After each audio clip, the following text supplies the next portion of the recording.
Hi everyone. My hair is crazy. Okay, so I'm just gonna talk about facing your fears of confrontation. I've talked to so many people about this, um, especially about like learning how to confront someone with how you feel. Because in our world, in our schools, we don't teach what's really most important is vulnerability and honesty, and how to be in relationship with people. And so a lot of times what we've been taught is to gossip about other people and not confront them. And so I just wanted to share with you. Let's see. I'm trying to prop this up, but it's not easy.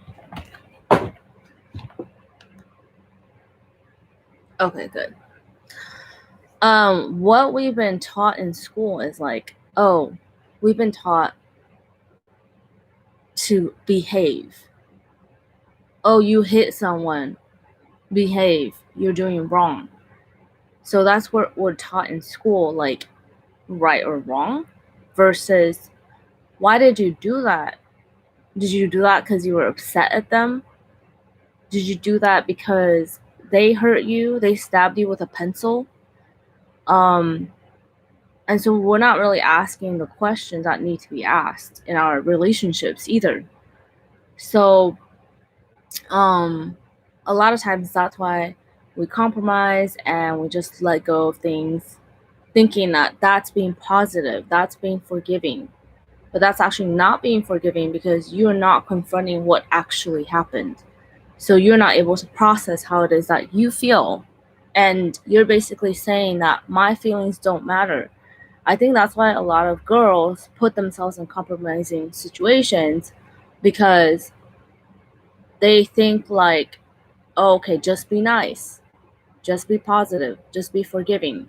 When actually what's happening is not right, and it's crossing their boundaries, even physical boundaries, spiritual boundaries, emotional boundaries. So today I want to talk about how important it is to feel how you feel, note how you feel physically.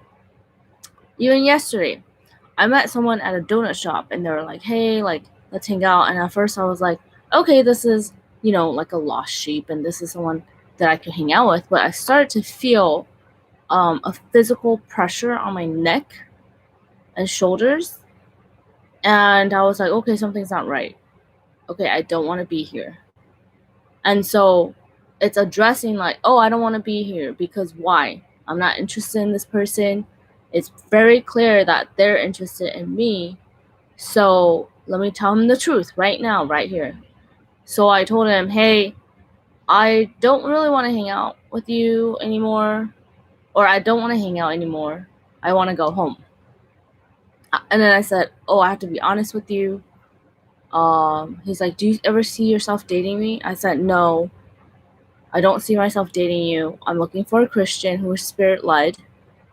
And I just see you as a friend. We could be friends.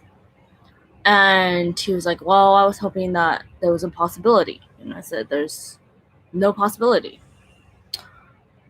So I said, I'd rather disappoint you now than later. And it may feel bad, it may feel awful, and it may feel like you're responsible for their happiness, but you're not, because essentially you're telling them the truth, and the truth sets you free. So I think a lot of times in our society, we are too afraid to hurt someone's feelings, but instead we leave them with no closure. So we ghost them, we don't tell them what's on their mind, we're scared of confrontation. Confrontation is one of people's biggest fears. And I've even talked to someone who said, yeah, their ex cheated and she just walked away. There was no closure. There was no talking about, hey, you know what? This is how I felt in the relationship. I felt like I wasn't heard, or I felt you were too busy, or honestly, I wanted to break up with you, but then I just ended up cheating on you. And a lot of times, these relationships, there's just no communication, and that's why there's also no closure. And there's also no closure for your emotions. I have talked to even Christians who, like, I'll ask them, like, okay, so there are these people I have feelings for, but I don't know how to, like, stop having feelings for them because I know that they're not my husband. And so the answers I got was, okay, just pray to God and fast, and the feelings will go away. And I was thinking, like, okay, but this is what God is actually telling me, is to tell that person how I feel. So, like, sadly, we are not taught to actually tell that person how we feel. We're taught to fast and pray so that the feelings go away, or just to avoid it. But there was a situation in my life where for 5 years I was still having dreams about someone. And eventually I was like, oh, he might not be my future husband, but that doesn't mean that there's not a dream, a prophetic dream for this person. And maybe I need to talk to this person about how I have felt in the past.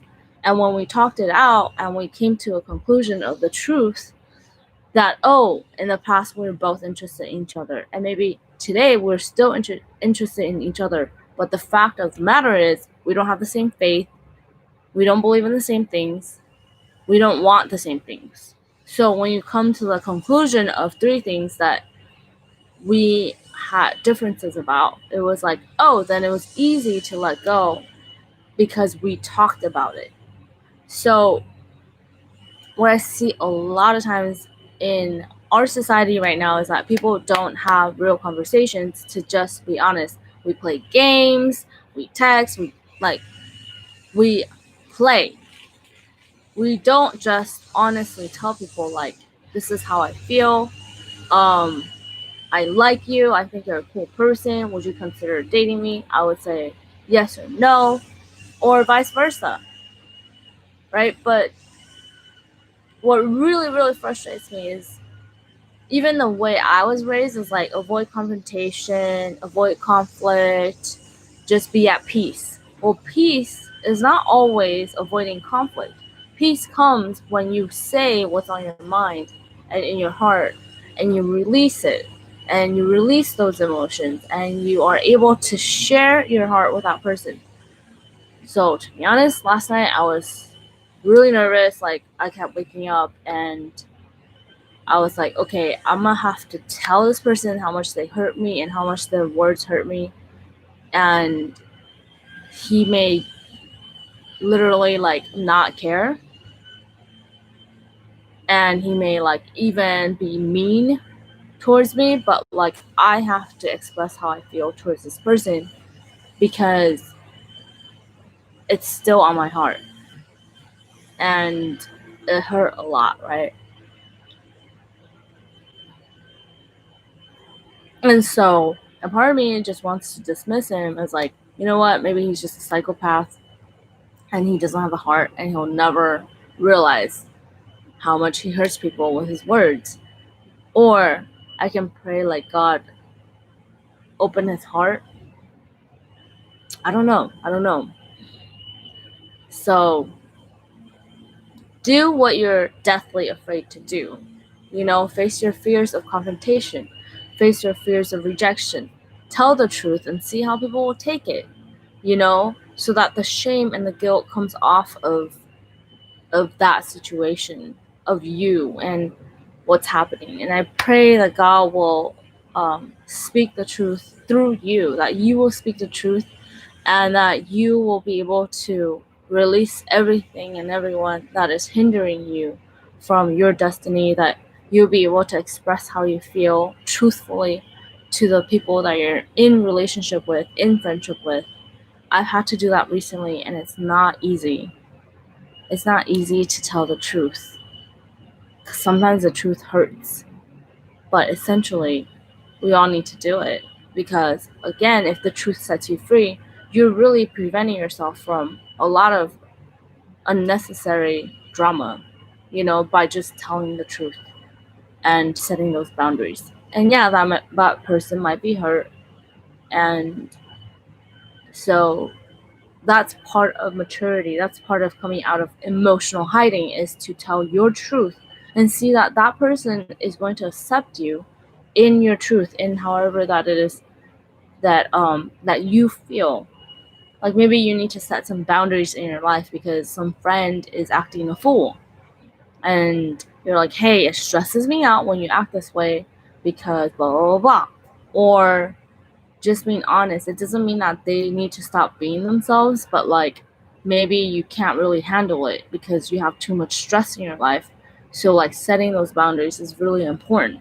It's important for your well-being, essentially.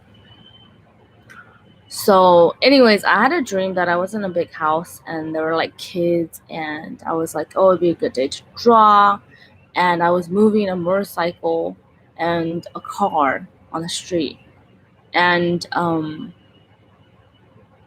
lot of times, like I feel like honestly, like I offer like coaching sessions, but the biggest thing that I really want to help people with is learn how to speak up, learn how to confront your truth, confront people, resolve conflicts, and learn to speak up. Like, I think the biggest thing, to speak up for yourself in any relationship, with your parents, with your friends, in relationships. Fear of speaking up is what keeps us stagnant, is what keeps us in a state of this despair and feeling stuck. A lot of times it's not necessarily buying new things that will make us happy, but speaking our truth, because it says to our hearts that you are worthy to be heard, that your thoughts and opinions matter. So when we speak up, we are creating a space for our hearts to be open, to be present, to be seen, to be heard. And there's not enough people doing that. We are trading physical appearance for the truth, for our essence, for who we are.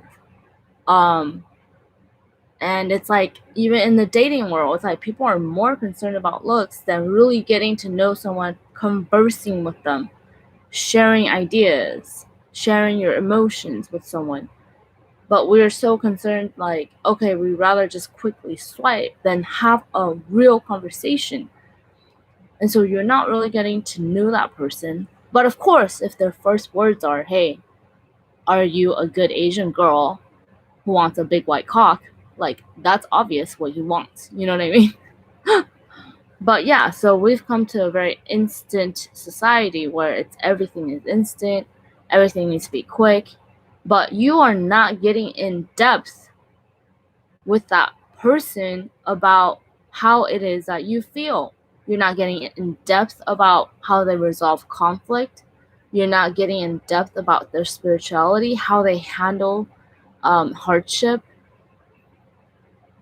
how they love and choose to persevere, and or do they become a toxic human being who shames you and guilt trips you? And so I'm not saying I'm perfect. I'm definitely not perfect. I have my fits of rage or whatever. I get angry, I get sad. But for me, it's very important that as mature adults that you work it out. You stay even when, you know, it gets hard. And so, but here's the truth. Is that person worth staying for? Is that the person that God has ordained to be your spouse, your life partner? And if they're not, don't stay in it. Because someone who will truly love you for who you are, they will be someone who and lovingly sits there with you and listens to you and works out the problems that are in that relationship. So I encourage you, first of all, you definitely don't need to compromise how you feel, but as you are dating and learning what it is that you want going on dates, you need to see, okay, when I tell my truth, how does that person react? Is that person mature enough to talk to me about their truth? Or do they hide? And that's a clear sign that they're not emotionally mature enough to be in a marriage, even, or a partnership, because they're not willing to talk things out with you. They'd rather avoid confrontation, go drink, get high, do drugs, whatever, you know, go talk smack about you behind your back versus have a confrontation with you, which will essentially clear everything up. So that's all. I pray that this video helped you. I'm gonna wave to everyone.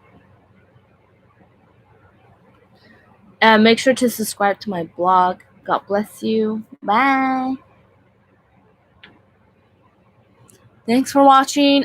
If you'd like to make a donation to this ministry, you can do so on my website, and make sure to subscribe to this YouTube channel and share, like. I want everyone to have a healthy emotional life, a spiritual life, and I pray that these videos help you in some ways to understand how it is that you can be yourself, to tell your truth, and to better understand another person's point of view as well. And of course, again, look, if that person is not what you're looking for, run for the hills. You know what I mean? Sure, work out the confrontations and the conflicts, but then realize that, hey, if this person is not it, that you do not have to compromise what you're looking for, because God has the best for you, and He will give you what He has promised you. Everything that you're looking for, you'll get it. In the last week, I've had to turn down 3 guys that I was not attracted to be honest. It was very difficult because I felt bad, right? But now I've learned not to play games and just to be honest. Even yesterday, I met someone who said, would you consider date? I had 2 people ask me, would you consider dating me? And I said, to be honest, I know you're not my husband. And I know that seems hurtful, but it's like when you know what you're looking for in a husband, you know when someone's not your husband. First of all, you need to be physically attracted to them. Second of all, you need to have the same faith, the same beliefs. I'm very clear on what I want. I want someone who is definitely called to ministry and also is an entrepreneur, whatever he does, but that he listens to the voice of God. He obeys the voice of God. That's number 1. If they do not put God first, everything in their life is not going to align. It's not going to be submitted to God's will. It's going to be outside of God's will. And we will talk about that on another day. But if that person doesn't understand his God-given identity as a son of God, that they have been cleansed of all their sins, that they're righteous in God's eyes, they're going to constantly feel like they're not good enough or that they're doing something wrong. You need someone who really understands what the grace of God is. Third, if you've been called to ministry, do you have the same calling? Do you have the same purpose? Right? Fourth, how do you deal with conflict, right? And so for me, like right away, I can tell if someone's my husband or not, because first of all, if I'm not attracted to them, it's pretty obvious. And then if they're like smoking weed, getting high all the time, it is pretty obvious that that's not my husband, because I don't want someone who gets high all the time. I don't want them to smoke weed, so you already have your clear guidelines, and it's a non-negotiable. Once you know that, the non-negotiables, it's very easy to say, no, he's not it. It will get easier and easier as you learn to date, learn to talk to men, like, okay, no, you're not the one, I'm sorry. I'm not going to pursue this any longer. I'm not going to waste my time, and I'm not going to waste your time. I may look pretty to you, it may seem like a good idea, but do you really want someone who obeys God and has given her whole life to God and nothing else? If you want someone who gets high with you, that is not me. Do you know what I mean? Because for some people, that's what they're looking for. Someone to get high with, someone that they can relax with and not live the destiny that God has given them. And I am not judging. I don't judge. But this is more like, hey, where are your priorities? You want to ask someone that you're going on a date with, what is your priority in life? Is it mammon or is it God? Do they worship money before God, or they worship God first? If this is always my test. If God tells you tomorrow move to another country, would you move? Oh, I don't know about that. No, that's a pretty clear question. If God told you to go somewhere, would you go?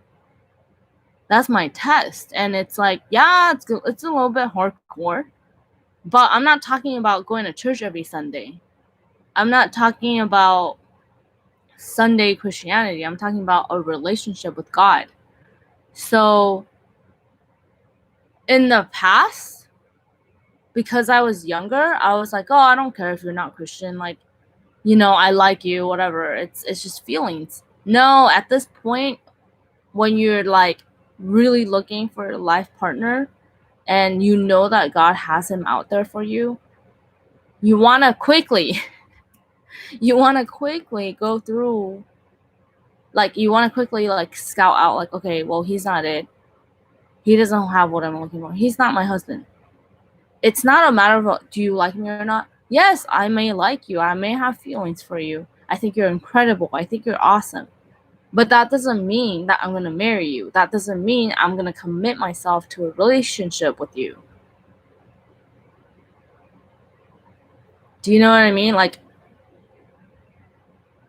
I'm going to look at you and say, you're an incredible human being in God's eyes, but you're not my husband. It's either or. It's not like, okay, let me try this relationship out. No, like, you don't believe in God. You're not following him. You worship money. You worship stability. Like, I'm not going to partner with that because I've already been set free from that. So it's just a matter of this or that, right? So anyways, that doesn't mean that you close off your heart, that you're cold-hearted. No, you still allow people to love you, but you're going to be clear on things. You're going to be honest.